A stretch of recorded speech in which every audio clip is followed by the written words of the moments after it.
Hello all of you hellions. Welcome or welcome back, whichever the case may be.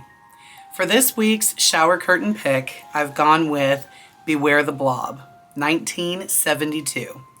Now, this is not to be confused with the original titled The Blob of 1958, starring the great Steve McQueen, or even the remake of 1988, also titled The Blob. Beware the Blob is considered to be the sequel to the original. And here it is on the curtain. Right there. Beware the Blob. Heads up, there will be spoilers. Here we go. We open with a field of flowers and kitties. Very serene, music going in the background. Nothing can go wrong here. And a fun couple by the name of Chester and Marion. And I'm just loving this random tent in the living room. I mean, why not? And look at how happy Chester is to see that Marion put some beer in his tackle box. Seriously, you guys, this couple is perfect. They were my favorite characters out of the whole movie. They're just so cute. Chester was just gone for 3 months in the Arctic laying pipeline. He is now home enjoying his tackle box full of beer. Thanks, Marion. And to Marion's dismay, he has brought something home with him. Something he decided to store in her freezer. Marion has found a specimen container that says keep frozen. Apparently, while in the Arctic, according to Chester, a bulldozer man pulled it up. Now, at the end of the original Blob, the Blob was sent into the Arctic. So for some reason, Chester decided to bring this home with him. They don't really explain why. And what do? They leave it on the warm counter. Maybe it'll be okay. One of the field kitties comes in through the window and is fed a can of sardines while the Blob finds its own food. Wait a minute now. What's it doing? Not the kitty. So luckily in this movie, the animal deaths are not at all graphic, which is a good thing because the Blob loves animals.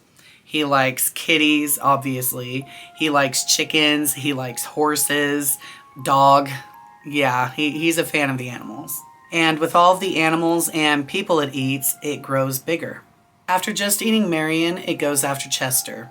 Chester is too busy watching the original Blob, nice choice, to even notice. Now, this is an awesome group of characters. We have the Boy Scout leader, Mr. Adelman, and his Boy Scouts. They are heading up the mountain for a first-time campout in what is actually an open field near a farm. And I found this scene to be hilarious.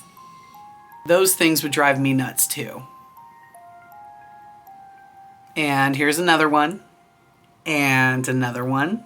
Will you stop that infernal noise now and don't film your tent? Holy shit.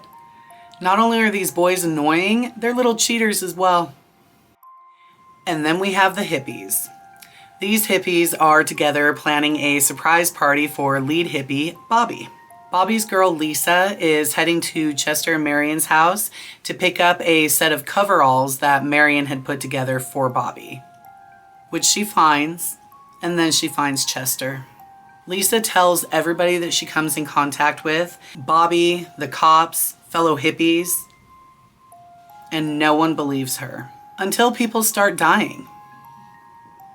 Now, the multiple ways that they shot these deaths by the Blob were really cool and creative. A couple of hippies are getting down musically in a drain pipe when all of a sudden a douchebag cop shows up. Now, I couldn't believe it myself. I kept looking at it, and even knowing who it is, I still have a hard time placing him. But this is a young Sid Haig. Yup, this is fucking Captain Spaulding. Anyway, not falling for the what's behind you. What's that behind you? Don't get cute, just come out. No, man, he's not kidding. There's something behind you. Spaulding is now a victim of the Blob. Then we have a hippie go to a barber or hair artiste. Very random, but why not? The barber charges $400 for a hair sculpt, and the hippie agrees. And in this fun little part, we see what happens when he's getting his hair rinsed. And then we have this scene. I understand being close to your dog, but that's close to your dog. Being absolutely distraught of what has happened to his dog and what did it to his dog, we have this amazing scene.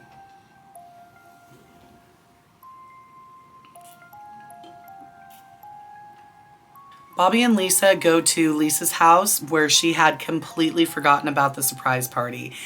And now we have a whole house full of hippies. And some random waterbed in the living room. Hippies. And once again, Lisa's fellow hippies don't believe her. Now, finally, back at the police station, they're starting to believe that there's at least something odd going on. What with Lisa's story and the naked German man. And now they're getting calls about entire families that are going missing. Now back to the farm where the Boy Scouts were going to be camping overnight. We've got a couple of hilarious farmers that are just trying to have a good time. They hear something weird going on with the horses, just strange noises, while the Blob eats an egg. And then the chickens. And then the horses. See what I mean about the Blob liking animals? To the Blob, meat is meat. And then the death scenes. I know that it's campy, but I absolutely love how they depict the Blob eating these people by showing red lighting and then the shadows. And then you see them going down, you see their shadows going down. I love the way they did that. I thought it was just so creative and unusual. You know, I myself at least have not seen a movie where they've done something quite like that. So this scene I loved. Now, Lisa and Bobby head over to the farm because that's also where Bobby lives. And they find the campsite where the Cub Scouts are supposed to be, and it is deserted. They head back to the car, and now Bobby gets his first glimpse of the Blob. So as they're freaking out, and rightly so, the thing is taking over their whole damn car, it starts to go in through the air vent where the air conditioner is accidentally clicked on and the Blob retreats. Right there, Bobby realizes cold is the answer. And here we have an ape hippie acting the fool. He finds the Blob and holy shit, it's huge. Bobby and Lisa find out that the sheriff is at the bowling alley, so that's where they go. Now, the outside of this bowling alley was actually used later on in the movie Pulp Fiction as the front of Jackrabbit Slims. I thought that was pretty cool. Now, the Blob has made it to the bowling alley and inside. This was also a pretty neat scene, the way it infiltrates the bowling alley. Pandemonium erupts as all of the customers take off running for their lives. And Bobby, Lisa, and the owner of the bowling alley get stuck in the room above the skating rink, while the Blob follows them in. Bobby, knowing that the Blob doesn't like the cold, asks how long it takes to freeze the rink below and finds out it's instantaneous. So he gets out of the room through a trap door and monkeys over to the box. One thing to mention is that the actor who played Bobby has an acrobatic background, and so he was allowed to do his own stunts. I'd say he did pretty good here. He flipped the switch and freezes the ground. Just as the sheriff is outside, ready to burn this motherfucker to the ground. And what's this? Apparently the Cub Scouts did survive, and there he is with his little cheater lighter. Luckily, the sheriff is stopped just in time by Bobby. So, with the Blob being frozen inside the bowling alley skating rink, they decide that this is a good time to talk to the news as they climb up on the Blob like a jungle gym. So, don't flashlights give off a little bit of heat?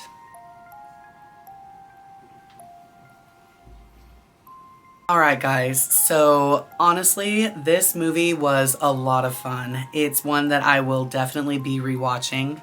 I really loved the characters, Chester and Marion. They had an amazing chemistry, and even though they weren't in the movie very long, I really enjoyed every scene that they were in. I wish they would have made it a little bit longer, at least longer than some of the hippies. I don't know. The Boy Scouts and Scout Leader, I think they added a lot of humorous parts to this movie. I really enjoyed the clackers, and I just enjoyed all of their personalities. It seemed legit. It seemed like that's how it would have been. Now, the farmers were hilarious. Again, I know that they were only there to be fodder for the Blob, but I'm glad that they were. They were given some awesome one-liners, and I really enjoyed them as well. And not to mention the naked German guy. I mean, this movie struck gold with its side characters. I enjoyed the side characters more than I did the main characters. They were fabulous. Now, the main characters, they weren't terrible. They played their parts well, and they got the point across. Nothing wrong with them. I absolutely loved the look of the Blob. I think that they did a really good job with it. And like I said before, I love the deaths that had the red lighting and the shadows. I thought that was just so creative and fun. And due to the side characters and the look of the Blob, this movie gets 3 coffins. As always, thank you all for watching. Feel free to leave me a comment. I always read them and respond. And if you like this kind of content, feel free to subscribe. Stick around for a while, and I'll see you next time.